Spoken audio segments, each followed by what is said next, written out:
వస్తుంది. మీరు ఎన్ని మాయమాటలు చెప్పి ఒక గ్రూప్ను పెట్టుకున్నాడు కేటీఆర్. ఏంటి అంటే ఒక సోషల్ మీడియా గ్రూప్ ఒకటి ఉంటుంది, అప్పుడు ఎలక్షన్లు అప్పుడు పెట్టుకున్న గ్రూపు. వాళ్ళు అందరు పెయిడ్ గ్రూప్ అన్నట్టు, వాళ్ళకి డబ్బులు ఇస్తాడు.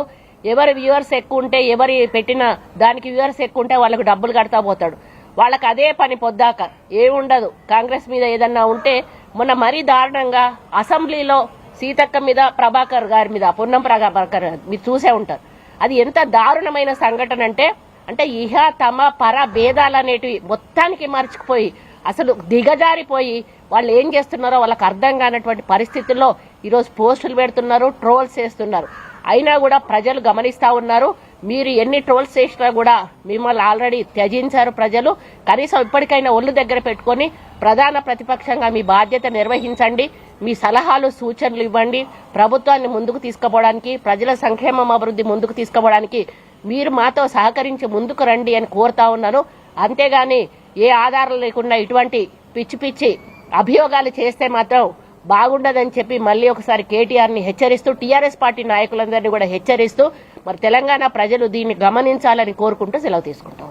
సోషల్ మీడియాను అస్త్రంగా వాడుకొని విమర్శలు చేస్తున్నారు అని అంటున్నారు. సోషల్ మీడియాలో వస్తున్న తప్పుడు వార్తా కథనాలపై ఫిర్యాదు చేస్తారా? ఎట్లా? అది వాళ్ళు గాంధీ భవన్ నుంచి ఆ డిపార్ట్మెంట్ వాళ్ళు చూసుకుంటున్నారు. అది వాళ్ళ నోటీస్ లో ఉన్నది. వాళ్ళే దాని మీద స్పందించడం జరుగుతుంది.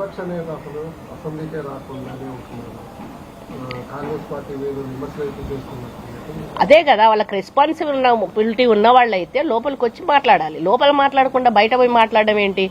లోపల మాట్లాడాలి, దానికి ఆన్సర్ ప్రభుత్వం తరఫున మేము ఇస్తాము. వాళ్ళు లోపల మాట్లాడకుండా బయటకు వెళ్లి ఇటువంటి వచ్చిరానటువంటి అభియోగాలు మోపడం ఏదైతుందో వాళ్ళ చాతగానితనానికి నిదర్శనం అని చెప్పక తప్పదు. సోషల్ మీడియాలో వాళ్ళు చేస్తున్న దాడిని కాంగ్రెస్ పార్టీ అట్లేం లేదండి. మేము ఆల్రెడీ సీఎం గారితో పెట్టాము. మనకు కూడా ఒక మంచి టీం పెట్టాలని చెప్పేసి ఆ టీం ని యాక్టివ్ చేయాలని చెప్పాము. వాళ్ళు చేసే ప్రతి దానికి కూడా తిప్పికొట్టేటువంటి కార్యక్రమాన్ని కాంగ్రెస్ పార్టీ కూడా చేయాలని మేమందరం కూడా సూచించడం జరిగింది. దాని మీద వాళ్ళు స్పందించారు. గాంధీ భవన్ కి ఆదేశాలు కూడా ఇవ్వడం జరిగింది.